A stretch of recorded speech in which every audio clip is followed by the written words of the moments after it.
Assalamu alaikum. Welcome to Jio Pakistan. Presented to you by Pepsi. How is everybody doing?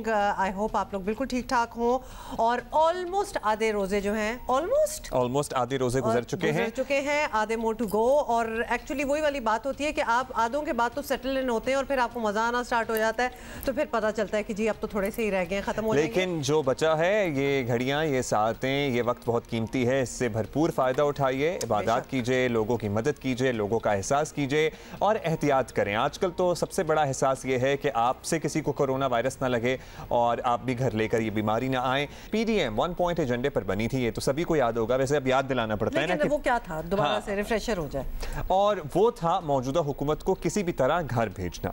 बज़ाहिर PDM अपने मकसद में इतनी focus थी कि पीपल्स पार्टी ने तरीक़ाकार से इख्तलाफ किया तो वो पीडीएम में उसकी जगह ही अपैरेंटली ना बची। और मौजूदा हालात ये हैं कि अपोजिशन इत्तेहाद की बची कुछ जमातें भी अपनी तरजीहात तब्दील कर रही हैं। पीडीएम की स्टीयरिंग कमेटी के इजलास के बाद मौलाना फजलुर रहमान ने ईद के बाद जनाब दोबारा से एक री एंट्री की सोच रहे हैं लोग। ईद के बाद भरपूर अवामी राब्ता मुहिम शुरू करने का ऐलान किया है, लेकिन मुस्लिम लीग नून जिसके लिए इस हुकूमत का एक एक लम्हा भारी है, वो भी अपना जहन तब्दील कर रही है। अब अपैरेंटली मरियम नवाज ने साफ कहा कि उनकी ज़ाती राय में इस हुकूमत को पूरे 5 साल करने चाहिए ताकि ये मुकम्मल एक्सपोज हो जाए। पता नहीं, मेरा ख्याल है सीरीज ऑफ इवेंट्स ऐसे हो रहे हैं कि उन्हें लग रहा है कि जनाब ये तो चलते ही रहने चाहिए। फिर चले सुने क्या कहा।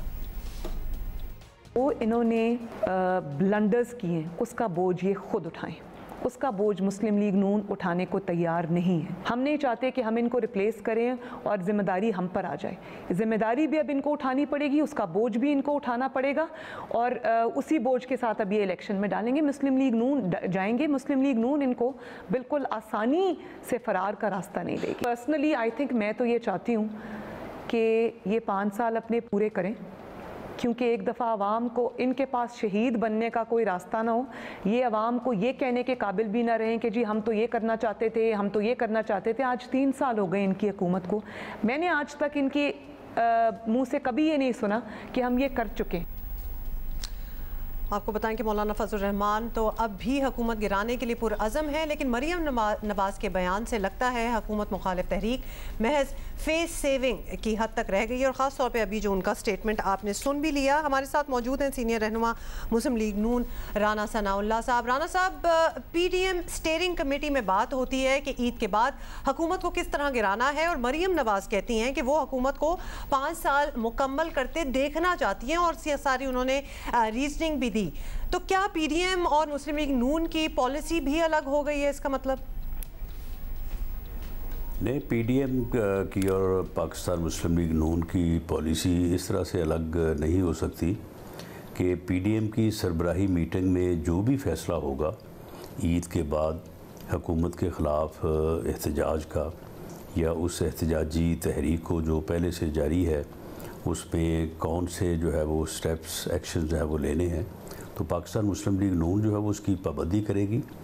और पीडीएम का ये बड़ा वाज़ेह मौक़िफ़ है कि ये हुकूमत जो है ये एक रिग और जाली इलेक्शन के नतीजे में बरसे इक़्तिदार आई है और इस हुकूमत की वजह से इस मुल्क में इकॉनमी तबाह हो चुकी है, लोगों के कारोबार तबाह हो चुके हैं और बर्बादी हो गई है मुल्क की हर लिहाज से, क्योंकि इनका ना कोई एजेंडा ना कोई पॉलिसी मासवाए इसके कि अपोजिशन से इंतकाम लेना और प्रोपेगंडे की बुनियाद के ऊपर जो है ये सारे मामलात को चला रहे हैं।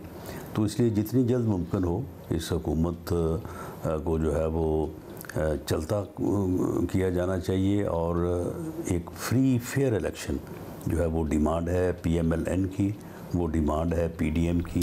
अच्छा, एक और मामला शहबाज शरीफ साहब की रिहाई के बाद मुस्लिम लीग नून की पॉलिसी का भी है। बयानिया एक हो भी राना साहब तो मरियम नवाज़ और शहबाज शरीफ साहब की अप्रोच में और मिजाज में फ़र्क अपैरेंट है। तो क्या शहबाज शरीफ साहब ज़ाती तौर पर लॉन्ग मार्च, धरनों, इस्तीफ़ों वगैरह के हामी हैं?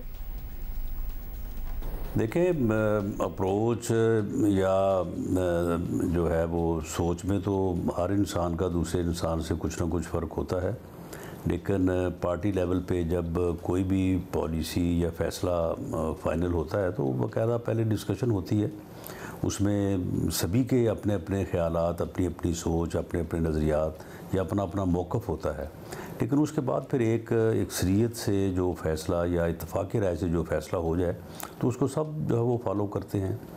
तो इसलिए ये फ़र्क जो है ये कभी भी जो है वो पार्टीज़ के अंदर जो है वो मानी नहीं रखता। तो मियां शहबाज शरीफ साहब जब भी फ़ैसला होगा पार्टी के प्लेटफॉर्म से या पीडीएम के प्लेटफॉर्म से, वो धरनों का हो, वो लॉन्ग मार्च का हो या वो कोई भी तरीक़ाकार हो, तो उसको फॉलो करेंगे।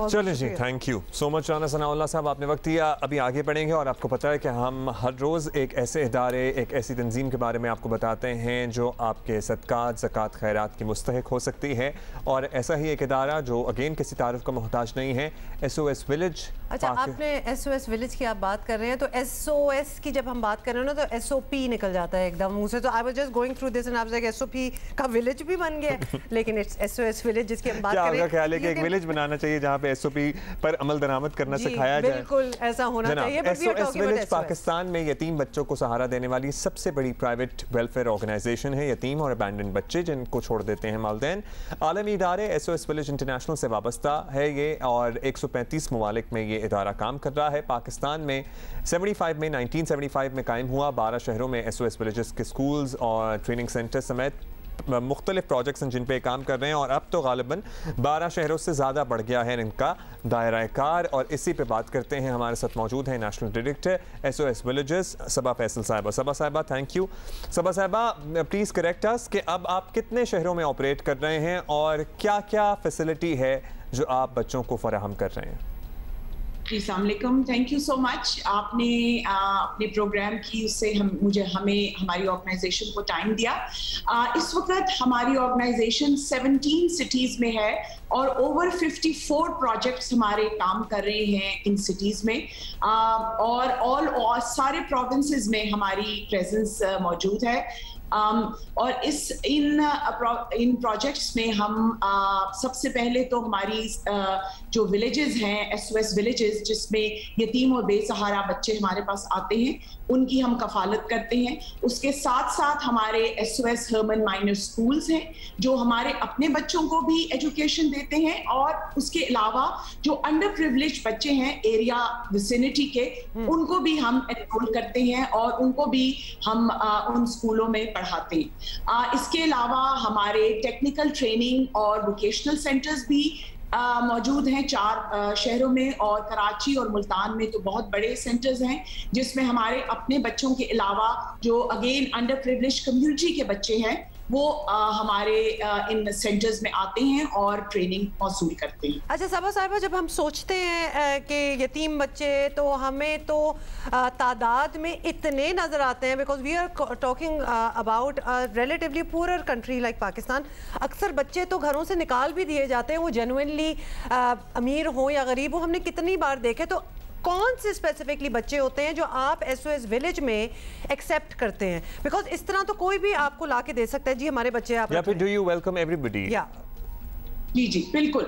देखिए, हमारा बहुत एक स्ट्रिक्ट एडमिशन क्राइटेरिया है जो जिसके मुताबिक हम अपने बच्चों को एडमिट करते हैं। Of course having said that, complete orphans जिनके ना माँ है ना बाप है, वो किसी भी सूरत में हमारे पास एडमिशन के लिए आए, हम उनको रिफ्यूज नहीं करते। अबैंडन्ड बच्चे भी हमारे पास आते हैं through police, through hospitals, through other members of the community, उनको भी हम कभी भी रिफ्यूज नहीं करते। इसके अलावा एक बहुत बड़ी हमारी कैटेगरी है जो सोशल ऑर्फन्स की कैटेगरी है, जिसमें अनफॉर्चुनेटली आई वुड फील कि ये सबसे ज्यादा डिप्राइव्ड कैटेगरी है, जिसमें एक पेरेंट मौजूद होता है। फॉर एग्जाम्पल, अगर मदर वफात पा गई है और फादर ने दूसरी शादी कर ली है और स्टेप मदर उनको रखने को तैयार नहीं है या उनके साथ अब्यूज हो रही है, तो उस सूरत में भी वो बच्चा हमारे पास आता है, हम उसको एडमिट करते हैं। एंड वाइस वर्सा, अगर फादर फौत हो गया है और मदर ने अगेन दूसरी शादी कर ली है और स्टेप फादर नहीं रखना चाह रहा, तो उस सूरत में भी हमारे बच्चे हम में से जिन्होंने SOS विलेज विजिट किया है तो हमारी आंखों देखा हाल है कि उनका कितना ज़बरदस्त ख्याल रखा जा रहा होता है। टाइम की कुछ कमी है हमारे पास, आप ये बता सकती हैं हमें कि किस तरह फंड्स जनरेट किए जाते हैं? माशाल्लाह इतनी सिटीज़ में आपका ये काम चल रहा है, कितनी ज़रूरत है ताकि हम लोगों को बता सकें, देख रहे हैं वो फिर मदद कर सकें। जी अल्हम्दुलिल्लाह जी, SOS पाकिस्तान 100% पाकिस्तानियों की ही जनरेटेड फंडेड इदारा है और वी आर वेरी ब्लेस्ड कि हमारे पाकिस्तानी हमें देते हैं अपनी डोनेशन, ज़कात, फितराना, सदका, किसी भी सूरत में हम अपने डोनेशंस को रिसीव करते हैं।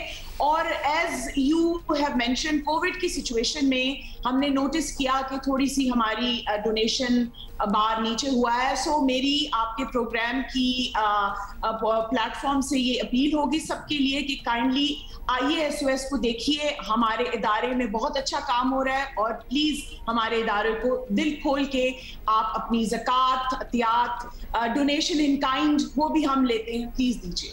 बहुत शुक्रिया सबा, ज़बरदस्त काम कर रहे हैं आप लोग और डेफिनेटली बिल्कुल ज़रूरत भी है, फंड्स की भी ज़रूरत है। अगर आप कोई चीज़ें, खाने पीने की अशिया, बेडिंग्स, कपड़े, there are so many things that you can help. आपको पता है बच्चे कितने जल्दी बड़े होते हैं, आपके घर के बच्चे जो हैं उनके कपड़े आप दे सकते हैं, उनके जूते आप दे सकते हैं, अच्छी क्वालिटी। और ये मैं ज़रूर कहना चाहूँगी, जब इंसान किसी को कोई चीज़ दे रहा हो, डोनेशन दे रहा हो, तो अच्छी चीज़ दें। कोई बहुत फटे पुरानी चीज़ें, डोंट डू दैट, मतलब उससे आपका भी नाम बुरा होगा और किसी की इज्जत नफ्स में मजरूह होगी। एब्सोल्युटली। अभी हम एक ब्रेक लेंगे और ब्रेक के बाद दोबारा हाजिर होंगे कुछ ही देर में।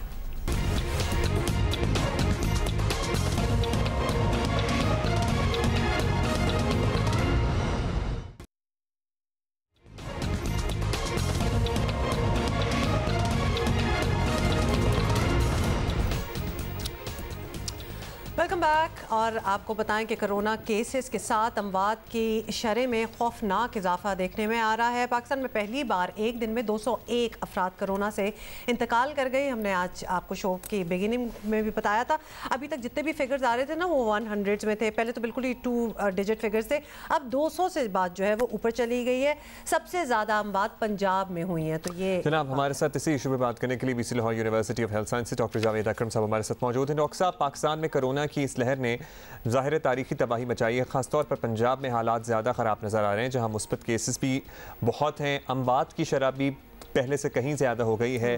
क्या वजह आपको नज़र आ रही है? कौन सा वेरिएंट है? क्या ऐसी एहतियाती है जिसकी वजह से ये सिलसिला रुक नहीं रहा? कि देखें, 2 बड़ी वजूहात हैं। एक वजह तो ये है कि हम उसका कुछ भी नहीं कर सकते उस वजह का सिवाय दुआ के, और वो ये है कि वायरस अपनी साख्त बदल रही है।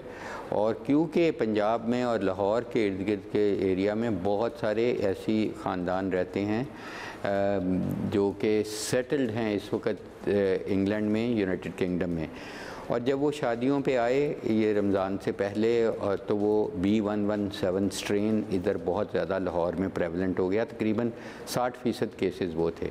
B117 वो 2 म्यूटेशंस हैं और 17 वेरिएशंस हैं इसके RNA में, RNA वायरस है, जिसकी वजह से ये वायरस एक इंसान से दूसरे लगने की अहलियत तकरीबन दुगना कर गई और बच्चों को भी लगनी शुरू हो गई और इसकी विरुलेंस भी बढ़ गई, यानी कि इसका डेथ रेट भी बढ़ गया।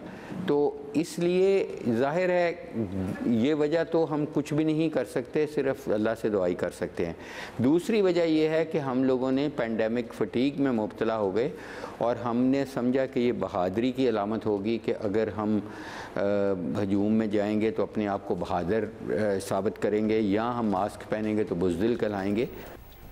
राइट। अच्छा डॉक्टर अकरम, आपने खुद भी देख लिया है कि मुल्क भर में लोग किसी सूरत किसी भी तरह की एहतियात करने पर राज़ी नज़र नहीं आ रहे, तो इसी का नतीजा है कि ऑब्वियसली हुकूमत लॉकडाउन जैसे हतमी ऑप्शन की तरफ जा रही है। आप समझते हैं कि अगर मुल्क गिर लॉकडाउन हो तो ज़्यादा फ़र्क पड़ेगा या चंद शहरों में लॉकडाउन करके भी बचत हो सकती है? देखें जी, हर वो चीज़ कि मैं हक़ में होऊंगा कि जो लोकल एक दूसरे से मेल जोल कम करेगी। अगर ईद है तो अब हम लोगों को घरों पे नहीं मिलने जाएंगे, अपने घर में ही करनी होगी इन हालात में। अफ्तारियाँ हैं तो हमें कोई मजमूई अफ्तारी नहीं करनी होगी, इनफरादी तौर पे करनी होगी। तो ज़ाहिर है जैसे हमने पहले भी कहा कि हमें अपने आप को रिस्ट्रिक्ट करना है दफातर में, वो भी जो ज़रूरी काम है, वरना दफ्तरों का काम भी अगर घर से हो जाए तो वो भी बेहतर है। तो लॉकडाउन एक एक्सट्रीम स्टेप है।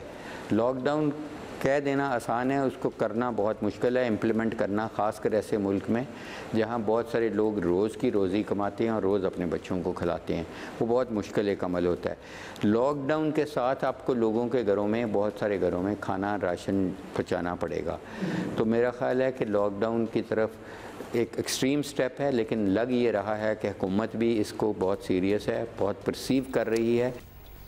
बहुत मुश्किल काम है सर्टनली एक ऐसे मुल्क में जहाँ दिहाड़ीदार तबका एक बहुत बड़ी तादाद में बसता हो, वहाँ पे लॉकडाउन लगा देना भी बहुत कठिन फैसला होता है। उसके लिए अगर लगाना है तो फिर पहले से इकदाम किए जाए। लेकिन अगर उन्हीं की वजह से तो नहीं लगा रहे तो like people should start wearing SOPs ना, क्योंकि वही सारे लोग हैं। हम आवाम की बात कर रहे हैं कि अगर SOP फॉलो नहीं होगा तो लॉकडाउन लगेगा और फिर नुकसान भी। अच्छा, हम कहते हैं ना SOP फॉलो नहीं हो रहा। भाई SOP किसने फॉलो करना है? मैंने, आपने, हम सब ने फॉलो करना है ना। हर शख्स अपना पार्ट प्ले करेगा तो ऑटोमेटिकली बीमारी फैलने से कम हो जाएगी, रुक जाएगी। चेयरमैन इस्लामी नज़रियाती काउंसिल किबला अयाज ने आवाम और उलमा से कोरोना SOPs पर सख्ती से अमल की अपील की है। किबला अयाज ने कहा कि रोज़ाना की रूटीन के साथ इबादत के मामूलात भी बदलने पड़ेंगे। मसाजिद में मुनासिब फासला रखें, सुन्नतों और तरावी का अहतमाम घर पर ही कर लें तो बेहतर है। और वज़ीर आज़म इमरान खान के मुअव्विन ख़ुसूसी बराए सेहत डॉक्टर फैसल सुल्तान ने भी एक बार फिर आवाम से एहतियात की अपील की है। आवाम से रमज़ान और ईद भी सादगी से मनाने की दरख्वास्त की है, जो कि हम भी काफ़ी अरसे से आप लोगों को ये कह ही रहे हैं। हमारे साथ मौजूद हैं चेयरमैन इस्लामी नज़रियाती काउंसिल किबला अयाज साहब। किबला अयाज साहब, कोरोना की सूरत हाल सबके सामने है, इसके बारे में हम रोज़ बताते हैं, अपडेट्स देते हैं, इस पर बहुत बात हो रही है। इस्लामी नज़रियाती काउंसिल को क्यों ज़रूरत महसूस हुई कि आप भी इस सिलसिले में हिदायत जारी करें? जी, बहुत अच्छा सवाल आपने पेश किया। इस्लामी नज़रियाती कौंसिल एक आइनी इदारा है और आइनी इदारे होने की हैसियत से ये यकीनन इस बात का ये आइनी तकाज़ा है कि हम इस किस्म की सूरत हाल में कौम के सामने इस्लामी नज़रियाती कौंसिल की जो पॉलिसी है या जो एलामिये हैं वो रख दिए जाएँ। कोरोना बहरान एक इंसानी अलमिया है और ये एक ऐसा अलमिया है कि शरई तौर पे भी बहुत सारे सवाल पैदा हो गए हैं। इस वजह से इस्लामी नज़रियाती कौंसिल की ये ज़िम्मेदारी थी कि इस सिलसिले में आवाम की, लोगों की रहनुमाई करे। चुनांचे उलमाए किराम की मुशावरत के साथ, ईवान सदर के इश्तिराक के साथ इस्लामी नज़रियाती कौंसिल एक एलामिये पर मुत्तफ़िक हो गई। ये पिछले साल जब पहली लहर कोरोना बहरान की आई थी उस वक्त की बात है। अब तीसरी लहर आई है तो इस बात की ज़रूरत फिर महसूस की जा रही है कि इस्लामी नज़रियाती कौंसिल इस सिलसिले में फ़आल और कायदाना किरदार अदा करे। डॉक्टर साहब, इस्लामी नज़रियाती कौंसिल एक ऐसा प्लेटफॉर्म है जिस पर सब आलिम इकट्ठे हो सकते हैं। अब कोरोना के ख़िलाफ़ आगाही की बात कर लें और ख़ास तौर पर इबादत के मामले में उलमा क्या किरदार अदा कर सकते हैं?